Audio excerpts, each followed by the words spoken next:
As a lover of space games, I was excited to play another space adventure, and when I found this game, I hoped for a great journey to the stars. Well, I was wrong. I would like to start by saying that this was not worth it, and I wasted 200 hours of my time and health. Spacebourne 2 was at first a good idea, but as I go deeper, I started to notice that it's just a bunch of unfinished ideas. So let us look and see if Spacebourne 2 is worth your precious time.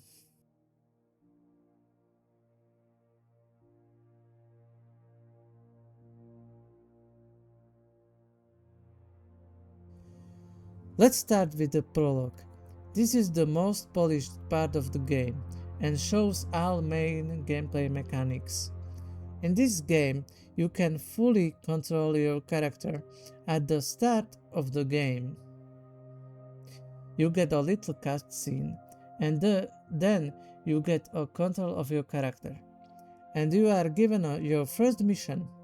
Excited, you take your first ship for takeoff and begin your space journey. First part of the story is good. You are small fish in the sea of stars and you want to just pay your rent. And after some random task, you find a robot who knew your father, who was a leader of surviving humans. This was where I wanted to stop playing. I'll explain later.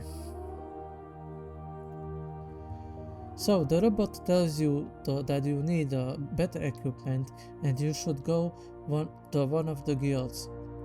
And here starts the gameplay loop. Space stuff is fine, but ground missions are the most boring and grindy slop I ever seen in a game.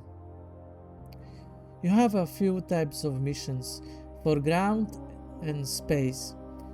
Some are fun and some are shit, mainly the ground missions. Space missions are the most polished and more fun.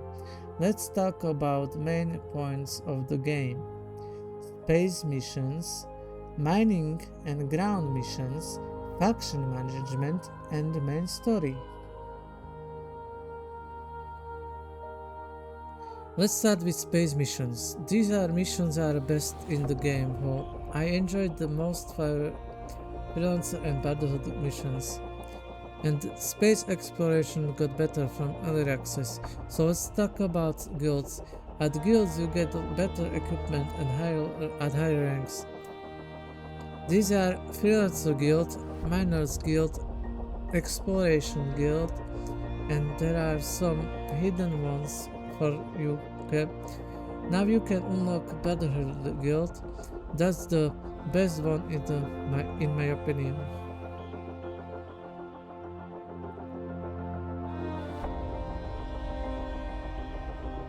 Freelancer Guild. In this guild you can get better weapons for your ship, leveling your rank.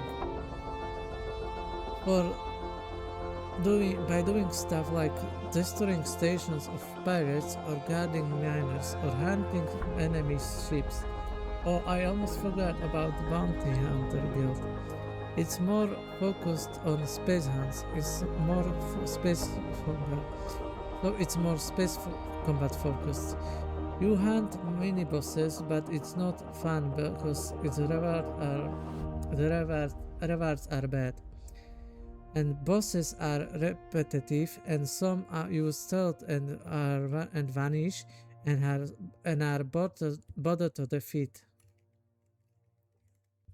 Miners Guild. Mining in this game is, in my own words, boring as hell and useless. You get a mining ship and mining laser and go to asteroid field and grind for nothing.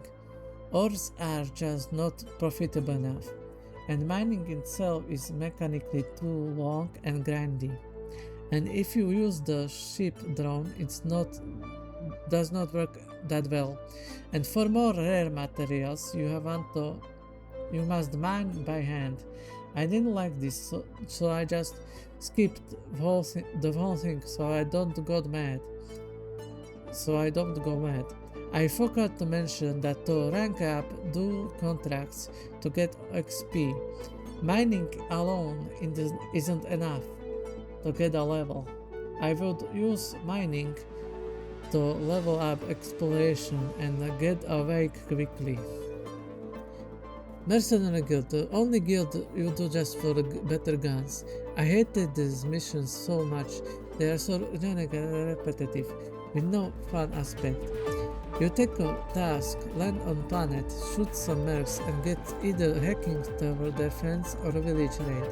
In village raid you have to kill a certain amount of soldiers to empty the villager's herbal, and then like an idiot run around, loot every house, so you have to something for the hustle, because it's a revelers mission. Hacking is not much better. You just stand and defend one spot until the hacking is complete. There are the main quest at the start, and then thank God there is a third type of task I like the most. Later they added creatures to the game. You go into the cave and exterminate some aliens. It's a little dungeon, and at the end is a massive monster and a treasure. So that was my favorite of the all three. So if ground combat was missing from the game, it would be much better and than all these grindy generic and boring missions.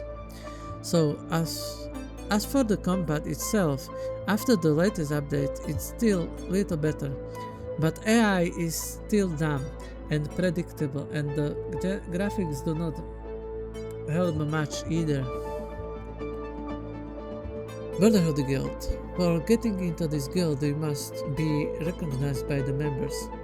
Then you get interrupted by traveling and given an invitation to the guild. This one is my favorite. It has most fun and rewarding missions, like raiding a trading ship with a good loot and heist mechanics. So I recommend this one. It's fun to play and has the best rewards in the game. Faction management in certain guilds. In certain point you get your own faction. This was the big difference from the first game. You can have your own soldiers for battles and as your personal squad for missions. It's better to have them in dungeons, so get them first before going into them. Let's talk about graphics. The game looks pretty, but some parts of they don't look immersive, and the lighting of the game is so weird and color palette is most harming for eyes. I never seen this in a game. Like my eyes literally were hurt just from playing the game, and I got consequences from it. As ruling and managing the faction, you can build and capture stations, give taxes, aggression policies, etc. The system does not work properly. You can only put your own money to the treasury, but when faction makes some, you can't withdraw it for yourself, and this is so stupid because it would make the game less grindy and time consuming. Story is mid and was unpolished when I played. It's weakest part of the game, and that aims for epic battles and conquest. Worst part of the game is when you must buy the mothership for one mission and use your own funds to do it. So story was at times boring and junky, and it's not that long. It's not that long. The only thing that messes up the game is the mothership. You grind to buy it, then use it for one mission, and that's all. Honestly, if they added option to buy with faction funds, it would be much better and less time consuming game. I talked about the time consuming in this review so much that I'm gonna lose it. So, was Spacebourne 2 a good time spent? No, it is a great space game, but it is a hell hazard. If they don't change the grind and better the graphics and make it much easier for eyes, I can't recommend this game. I give Spacebourne 2 6 out of 10.